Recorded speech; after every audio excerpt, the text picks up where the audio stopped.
So welcome everybody to this fireside chat. My name is Dr. Tamara Russell. I'm a clinical psychologist and mindfulness innovator. And I'm here with my dear Brazilian colleague, Raquel Lhullier, co-author of the What Color is Your Dragon program. And our main intention with What Color is Your Dragon is to support parents and families to have both permission and language to work with emotions in the family. And those are two key phrases that we use all the time, permission and language. And the way that we do that is with our little cute dragons. And this forms the foundation of our method. And we're going to be speaking specifically about its application to screen time and helping families with young children to cultivate right from the very start healthy technology habits. So Raquel, would you like to just introduce yourself and say hello to everybody? Yeah, hello. Thank you, Tamara. It's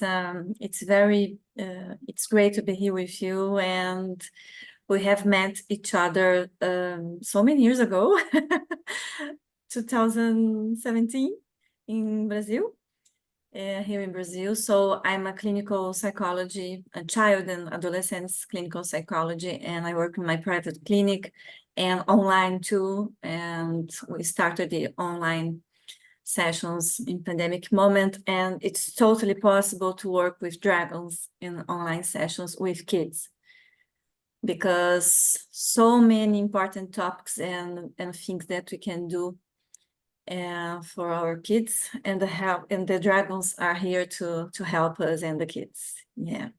And I have a son, a boy. He's 13. So he grew up with the dragons. And yes, and it has been a great journey with dragons in my personal life and professional life, because it's the dragons are part of my daily life. And yeah, I'm very green and blue to be here, and a bit red about technologies and my language, but okay, I'm here. I'm feeling green and safe with you. Yeah, thank you.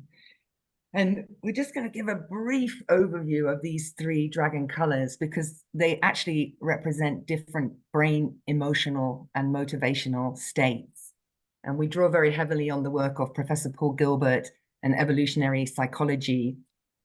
He doesn't call them dragons, but because we were working with children and young people, we work with the dragons.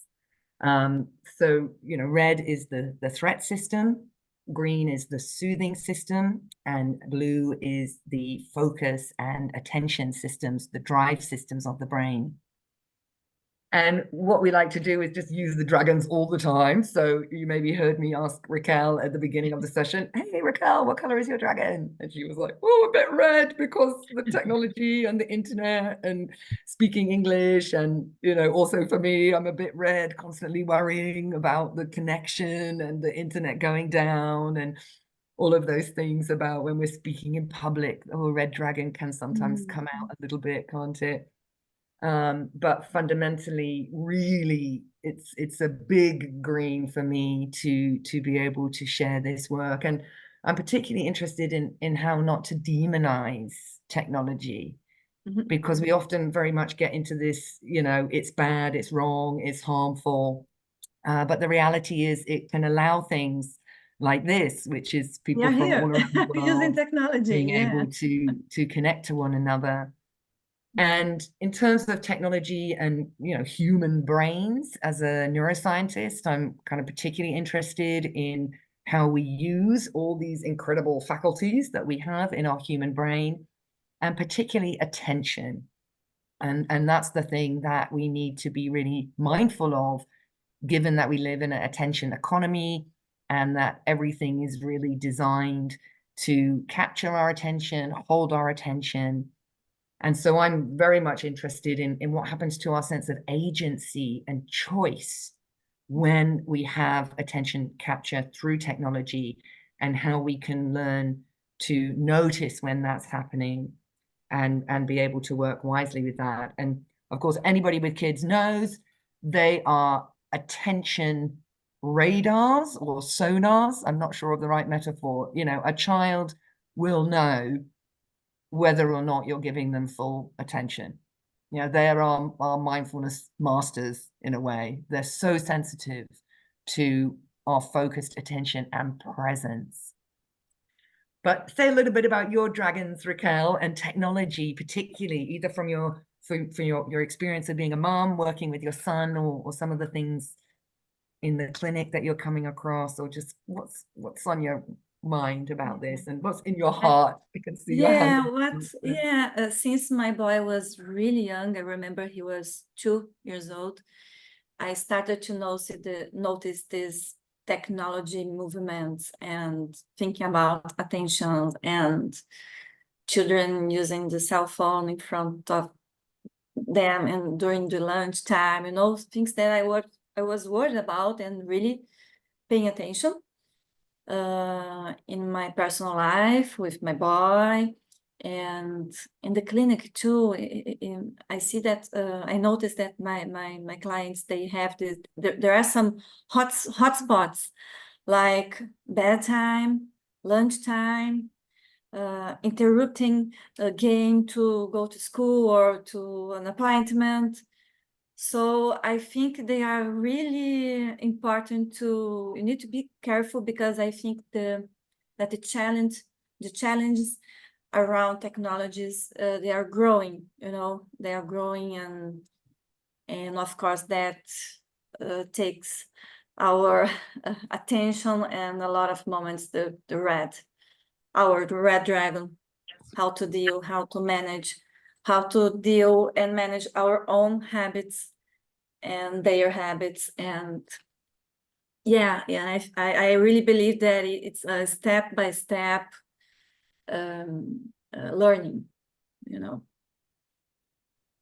And I think that's one of the things we've struggled with a bit, isn't it? Because often parents are asking us for age appropriate materials and interventions. And I think the way you and I started to think about that was, you know, actually we need to step back and more offer insights around sets of principles that the family can then flexibly adapt as the child grows and develops. I mean, the second part of that as well is we just don't know what new technology is coming. So I put a rather cheeky LinkedIn post out the other day saying we need to sort our relationship to technology out before the robots come. Because, you know, if we think that smartphones and games and, you know, Fortnite and PlayStations and iPads are challenging, you know, what's to come for the future generations is something, you know, the brain of my age you know, we can hardly even imagine what those technological advances would be. And so it's not so much a list of things to do or even best practice, because best practice is so limited.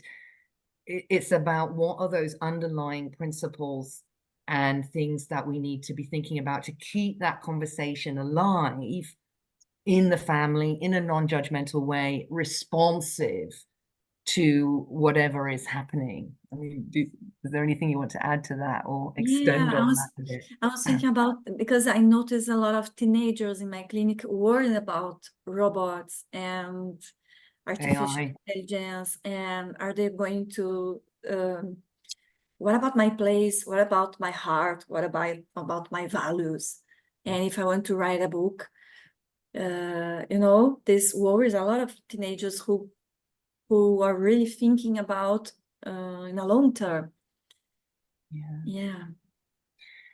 And I found the other day a picture of me at age 8 years old being one of a few students in a Bridgewater primary school that got to play with a computer. And I suppose, you know, for the adults in the room, and welcome if there's any youngsters there as well, but, you know, cast your mind back, because I imagine that most of the people in the room here, I'm making an assumption, but you know, those of us who are not digital natives have definitely a very different experience in terms of how we've grown up with and related to technology, i.e., having periods of our life where we didn't have any technology. I can remember my first email was in university days, and it was kind of like, wow. and how that brain is actually different from a brain that has grown up, as they call them, digital natives. This is children that are Mhm. born in the age of the internet. And in terms of the research, it's it's quite mixed. It's quite nuanced. We get some quite controversial headlines. There is a tendency to err towards it's bad, it's wrong, it's problematic. I think a more balanced view is used with discernment. Actually, it's really helpful for some youngsters. I remember once I was challenged at a talk because I was being a bit negative about everything, and somebody produced some research that said, well, actually, for some young people, playing games like Fortnite is really great for their executive functioning and planning, for their planning skills, for their ability to get on with others, communication skills. And then a question comes, well, which youngsters? Is it all Mhm. youngsters or is it some youngsters? So we need to be more curious about the detail, I think. And I And think how, that's often what I hear yeah, you say in the clinic. You're really drilling down to the yeah. detail. What's happening? Where, when, who, how? And how, I think how and why this game is so important. And now, but it's bedtime, it's lunch now, lunchtime, or are you going to play with friends? Are you missing friends? And the intention, I think the intention is very important. And Fortnite is a game that is very addictive. Like there is no time that you really can be clear about, okay, I'm going to finish in 10 minutes. It can take more time, and the children, they really are not sure about when. And so if we have an appointment after that, is it okay? And so I think, Tam, we go to this space about communication, collaboration, um, a compassive mind, not competitive mind, like I'm the adult, I'm saying, and you need to, and as you're saying, we are building together and you need to grow together and learn about it together. At the same point that you know that if I can really recommend what not to do, is not offered to a really young child, wait, and as much, wait. And social media, I think it's a big topic, and it's very, very red for me, about Instagram and effects in girls' brains. And so, yeah, sorry, I open a lot of things here, but yeah, I think collaborative mode, intentions, open communication. I know it's hard. I know it take time. Sometimes we are Time. stressed or tired, but that's the Well, way this is it, because isn't it? Yeah, it's the taking time. yeah.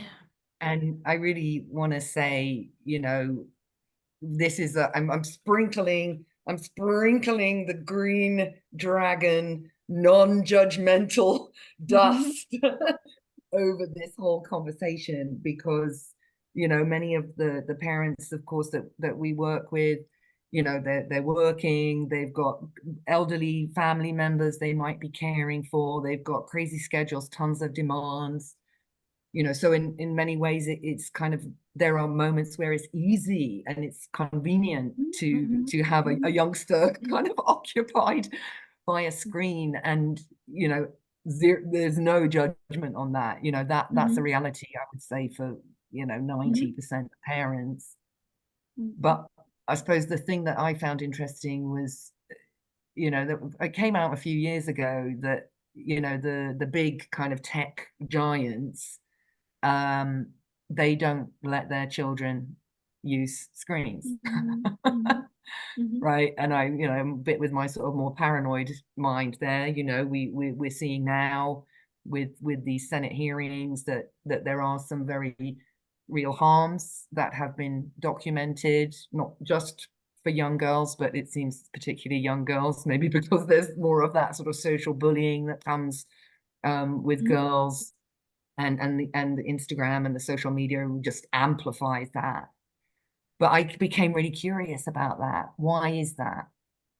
Why is that? Why are these people that are selling this thing, selling our attention and the attention of our children fundamentally, they don't let their kids on it?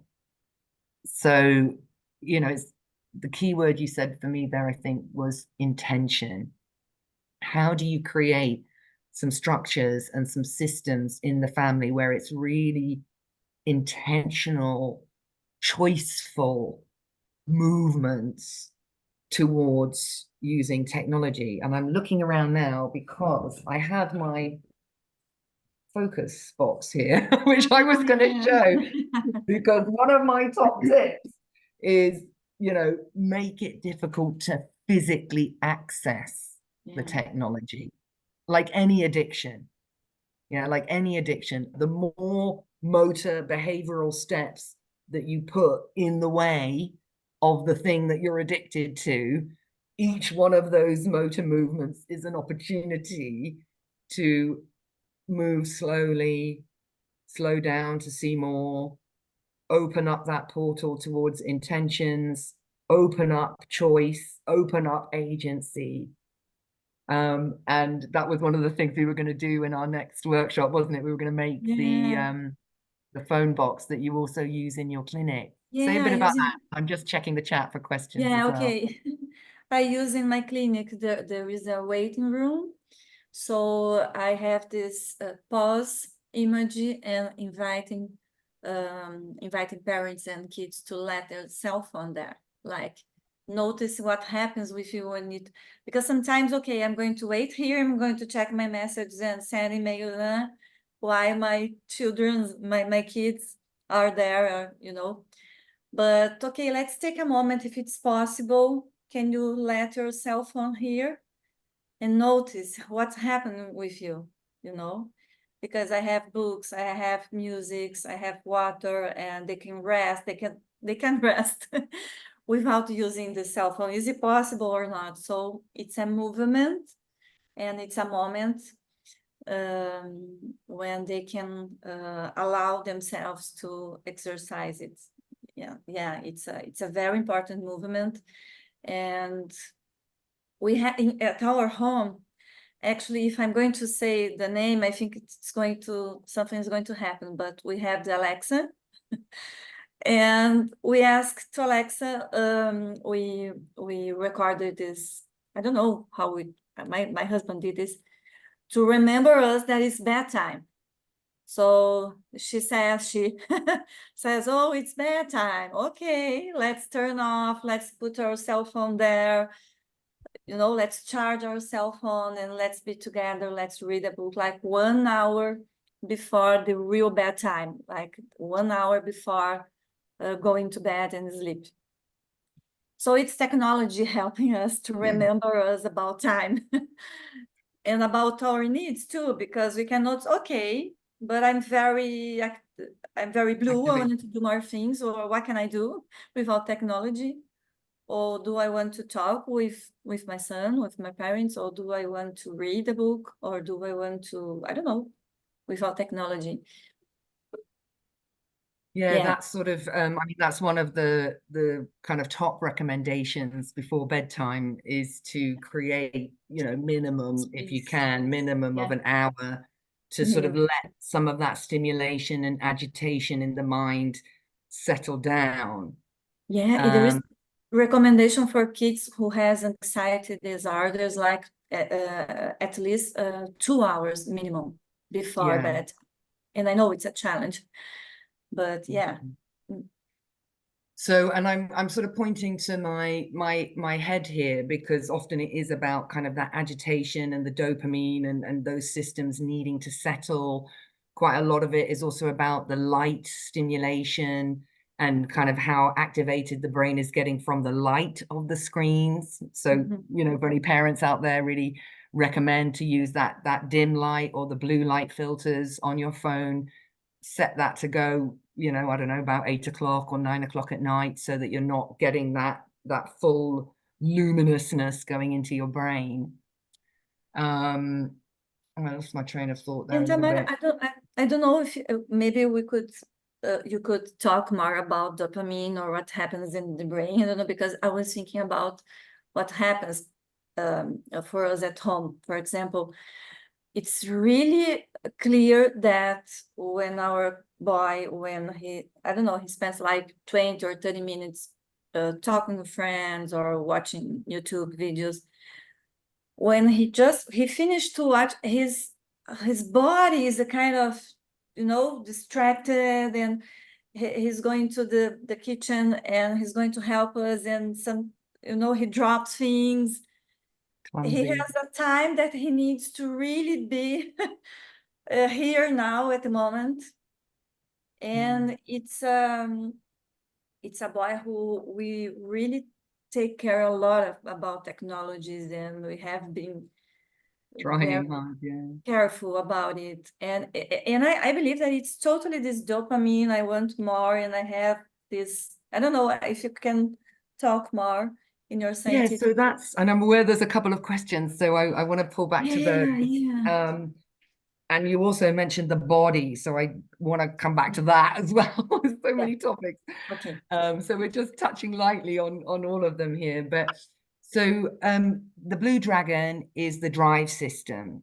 So it's not exclusively the attention system, but the attention system is certainly a major part of the drive system. And the blue dragon, we're often talking about the blue dragon in terms of focus, attention, sustained attention, focused attention, narrow focus of attention. And you know, certainly when we're on screens, we are very much narrowing not only, you know, the actual focus of our eyes, but also that mind space is not only narrowing, it's also then entering into a whole nother universe on the other side of the screen. And you know, most of the games, of course, and many of the things that we interact with on our screens have been designed by neuroscientists whose entire job it is to figure out how to capture and hold attention. Somebody asked about the difference between iPads and watching TV.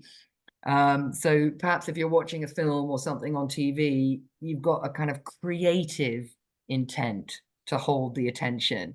And there's a number of devices that directors and filmmakers and the makers of children's TV programs, you know, they use a variety of creative devices to hold the attention, so that you watch the program and you stay with it. It's a little bit different when you're on social media, when you're on other kinds of things, and particularly on the iPad. Like every single placement, every ping, every bing, every color has been designed to maximize holding your attention, not for creative intent. The intent is to hold and harness and ultimately sell your attention on the screen. And dopamine is the main chemical involved in the drive system. For red dragon, it's cortisol, the threat hormones.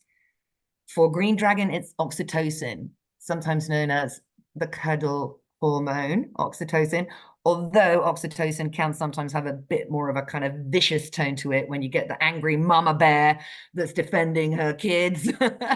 That's also oxytocin, and it can come out in some quite vicious behaviors when a child is threatened. So I remember Paul Gilbert always said that it's not just about hugs and cuddles and being close to one another. Actually, that energy can get quite vicious under conditions of threat. But dopamine is the drug for the attention system and for this drive system. And so if we imagine that we're kind of getting all these hits, I mean, it is basically the same brain regions as when you're taking drugs like cocaine. Yeah, it's stimulating the brain. It's releasing dopamine. Dopamine feels good. Dopamine makes you go into like, I want more, do the same again, do the same again. So that scrolling behavior I mean, back in the days before smartphones, we would consider that as kind of neuroscientists something we would call that a stereotypy. You know, stereotypy is when there's too much dopamine in the system and you just keep doing the same movement over and over again, repeating. There was a number of probably not very nice animal experiments with rats pressing buttons, you know, that demonstrated when you get into this kind of like dopamine rush and this dopamine hit, you just keep doing the same thing over and over again. And so when you break that, it's a bit like a come down, right? After a big night out. I don't know if people have had that experience or not, but no judgment. But you know, it's something that was very, very pleasurable for your brain is being worked out, and you're going through a mini detox every time. And how we manage the distress of that detox is variable, but yeah, so Yeah, and if we imagine that they are teenagers, they are growing in a lot of hormones and changes and change in the body, you know. So it's not your fault. It's not the children's fault. I'm thinking about it. It's really important for us to really understand what happens and about this addiction or and what happens in the children's brain. Well, and how we get there. And I suppose I'm pointing to my body here, and I just would, you know, if anybody wants to do some dragony wings with me, please let's do some dragony wings, because we've been talking for about half an hour now. So let's take care of our bodies. I didn't notice the like 30 minutes. Yeah, well, because we've got our drive system, Yeah. our brain systems, we're just And going. yeah, and So what's this is for kids and adults. Yeah, yeah, how do we take care of our bodies when we're using technology? And particularly, how can we model to the youngsters, you know, these little breaks where we want to reconnect to our body? And I notice suppose, here. yeah, and the reason this is not, it's not, I mean, this actually feels lovely because I've been on the computer for the last 4 hours. So this feels really, really nice to make these movements for my body. But I'm also just reminding my brain that I have a body. Yeah. And the reason this is important is because the body is where we feel our emotions. And in the dragon method, we want to be intimately connected to our emotional life, even the red dragon moments, welcoming them, opening to them, feeling them. And it's when we're able to do this that we have resilience and we're able to feel deeply and think clearly at the same time. And so one of the things that can happen is when we all become like this in the screen, we're totally with our whole kind of brain mind in the screen, we lose contact with our body. Mm-hmm. And this has, you know, physical implications in terms of like neck and spine. Mm-hmm. I remember saying to a few parents, like, you know, if you want to make sure that apparently there's all these careers that AI won't be able to do. So one of them is gardener. So go for it if you've got a youngster that loves doing things in the garden. But the other one I often say, and I'm kind of joking, but not really, is, you know, kind of physiotherapy, chiropractic, massage therapist, because already we had this, you know, epidemic of neck and back pains. And I think with the smartphone, it's Mm-hmm. really getting worse because people are like this or they're like this with the Mm-hmm. neck extended. So there's a great one you can do with the youngsters as well. One of my top favorite is called the Uruguay turtle. I don't know if you've seen Kung Fu Panda. So Uruguay turtle, Uruguay likes to stick the neck out, look around nice and slow, and in again. And, you know, don't look at me, bring your eye gaze above the computer so you can just let the eyes relax a little bit more and take in a bit more of a broader focus and feel the neck as you Uruguay turtle, very wise turtle in Kung Fu Panda. Taking in the world, looking around nice and slow.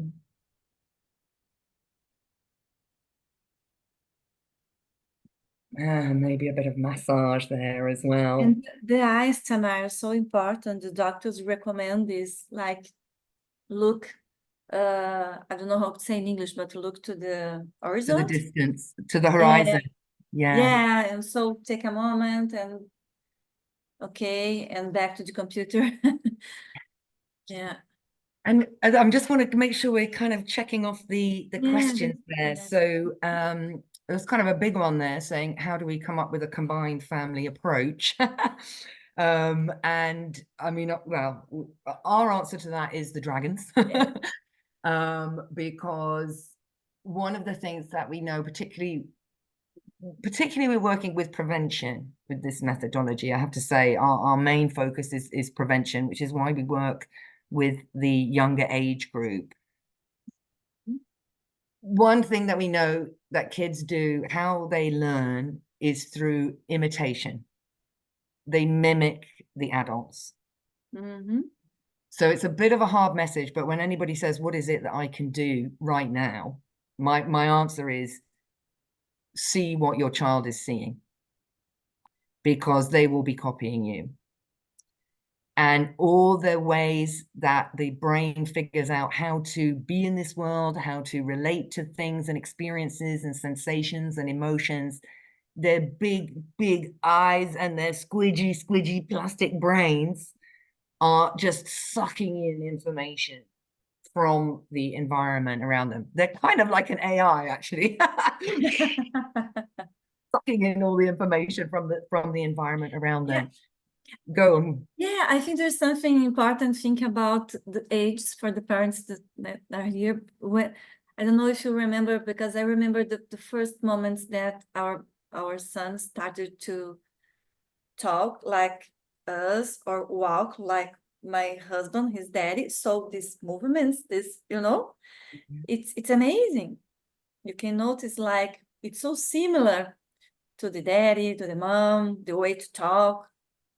Yeah, think about this, what you are saying, Tam.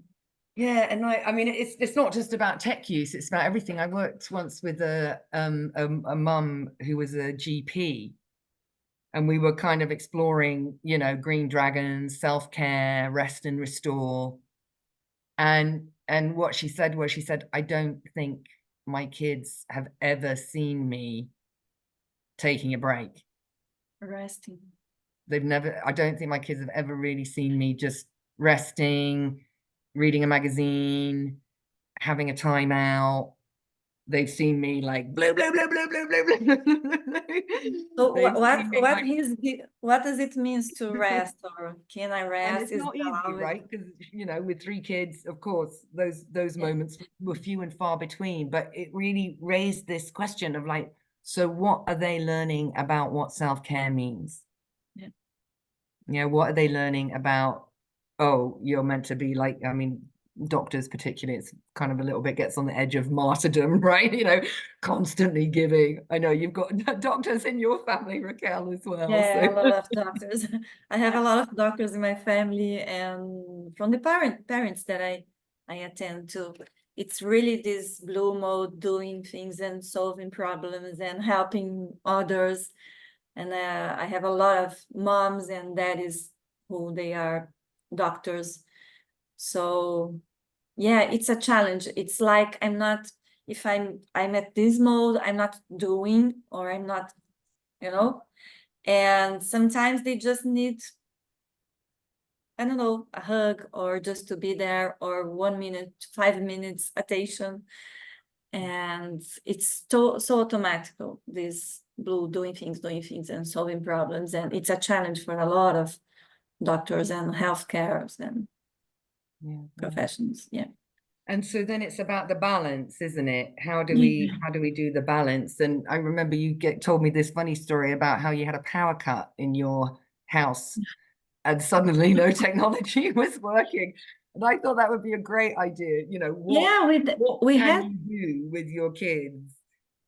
Let's just say there's a power cut. I mean, I was going to say they're more common in Yeah. Brazil than they are in the UK, but I've had quite a few out in where I live Yeah, recently. and we had this really rad because we are not used to to have this this like cyclones, and there was a rumor that we're going to have this cyclone, and it happened. and our son was with fever, and he was really feeling sick, and we didn't know really what to do and how to rest, because he was feeling all this, he was sick, so he was feeling all this pain in the body. So we started to read with him, but he was, oh, I can't, I need to close my eyes. Okay, I can't be here next to you. And but I know if it's a challenge, if you have a lot of things to do and a lot of things to problems to solve and work, and yeah. But I think that's certainly our kind of starting point with our screen time with the Dragons program, which is really inviting parents to explore and examine in a really detailed way what are the technology habits within the whole family system. And I suppose this is a kind of trademark of work with children and young people, is that it sits within a family. So, important as far as possible to get both parents on the same page. It's often quite difficult if they're not. A lot of it comes down to getting explicit about family values, because that's the place where we can really meet what is the value that's important to our family, and then we can flex, meet situations as they come, but we've all got that shared language of, well, do we think communication is important in this family? Do we think connection is important? And each family will have their own set of values. Not for me to say what's important or not, but mostly we know from child rearing that, presence, attention, connection, boundaries, respect, those are the sorts of values that most parents are interested in cultivating, and then beginning to explore, how does the technology use in the family bring me towards those values or away from those values? And there is yeah, go ahead, sorry. Martin. No, and I was thinking about permission when we talk about permission, and we talk about that's okay to be read. And there is a very important topic in my point of view, that is frustration. When we see our kids frustrated, or when we get frustrated as a mom, as a daddy, and we don't like to feel. And so sometimes it's going to happen, and how can we manage this frustration? And because, okay, it's time to let's go to our dinner. Oh, I want to play more. Oh, but we had this. Okay, 5 minutes, and we can be flexible. Okay, but there is a time that they are going to be frustrated, and we can't avoid it. And that's okay or not, because that's okay if I feel red, because I want more. My brain wants more. And having that language, I think, is critical, because you don't need to, people are interested in the kind of the neuroscience, and they are interested in the sort of the mechanisms and what's going on, but that's probably not super helpful language when you've got a tantruming 5-year-old. I know that the Mind Up program, the kids were kind of like singing like, oh, mummy, that's my amygdala is firing off now. And actually they kind of quite liked the brain language. But it's something about having something that's just quick and simple and easily reproducible, and also lets you as the parent say, I'm noticing that I've got a red dragon right now, and because I'm an adult and I'm going to try and self-regulate, I'm just going to take myself off and see what I can do to bring my green dragon, because I know that 2 red dragons can't solve a problem. Yeah, 2 red dragons can't solve a problem. And unfortunately, as the adult in the room, it is your responsibility to regulate your emotions in order to come back into the room with a green dragon that can then, meet and soothe and begin to kind of hold a space for a child that might be in a micro detox as a result of a game being taken away. But trying to come back to the preventative, stage one, in fact, the whole of module one of screen time for the dragons is, you know, as a parent, what are you actually worried about? Because all families are different. Yeah, some families are more worried about content, some families are more worried about duration, some families are more concerned about, you know, whatever it is, you know, not every family is the same, right? So it's like really getting clear, what are the red dragons around tech for me, for my child, for my family, and what's important to me. There's also an investigation of like, what happens for me when these hotspots that you talked about arise. And there are some pretty common ones, you know, mealtime, bedtime, school time, pretty much are the key hotspots. So then it's about thinking, okay, how can I start to get more familiar with my own red dragon in these moments? Because me being able to regulate is already probably going to be helpful for my child, and will be especially helpful if I do need to come in and do some discipline. Yeah, so discipline is much better when it comes from a green dragon energy rather than the red dragon. Yeah, red dragon energy is like, I'm just gonna snatch that bloody iPad right out of your hand. You know, I mean, that's the red dragon kind of blues, which is totally understandable. Yeah, I felt You it happens felt with me, like, oh my God. So I need the time. It's so important. I really noticed how it was important for me as a mom to really, okay, I'm feeling red right now. I need to go to the bathroom and, you know, accept a red, and it's my red. It's not your fault. It's me. It's about what I am feeling. It's not accusing. It's so important to yeah. It's difficult, but it's possible. It may look simple, but it's not. But at the same time, it's possible. And then, I mean, the other parts of that is, you know, monitoring, mapping, and mindfully using technology yourself as a parent. So if we yeah, think about that modeling, what do we mean by modeling? Let me say that again. The child is copying you. Yeah. So if you take your phone into the toilet, the child will be like, oh, that's what you do with phones. You take them into the toilet. it's If natural. you if you It's have a phone box, maybe it's one meal a week. You know, it doesn't have to be big. One meal a week, you've got a phone box, and you consistently put your phone in that phone box for that meal. Consistently do that. That is then starting to form those pathways of like, oh, we do this. This is just what we do. Oh, that's a possibility to do that. Mhm. I always make this joke, like when people kind of, sometimes when people get married and they say, oh, like I got married to somebody from a shouty family, and my family is like stiff upper lip family, and it was like incredible for me to see that there was this shouty family that was like really emotional, who like spewed all their emotions out, but actually managed to repair and still love themselves. Because I come from a family where I never ever ever saw that, or if that happened, it was the end of the world, because we're a suck it all in and push it down family. Yeah. Or you're from a shouty family and then says, it's really weird because nobody's saying anything about what's happened. And I don't know where I am, and I don't know where I stand. And is it fine? Are we fine now? Or we're not fine now? I don't know. So it's like, you don't know what you don't know. So how do we increase the repertoire of behaviors in relation to technology?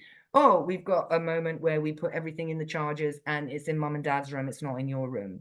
Oh, we've got a moment where we're using the phone box, you know, or even just using the language. I'm switching my phone off now because I really want to be here and be present with you. And if that's too difficult for me, I'm putting it in the box and I'm locking it and I'm putting it inside a bag and then I'm putting it out in the car, because it's important to me. I want to be with you and I want to be with you fully, because Yeah. that's important to me. That's important to this family. And say, it's so important when we say when they listen to us. It's not obvious until we really be clear with words, Tam. I think it's very important.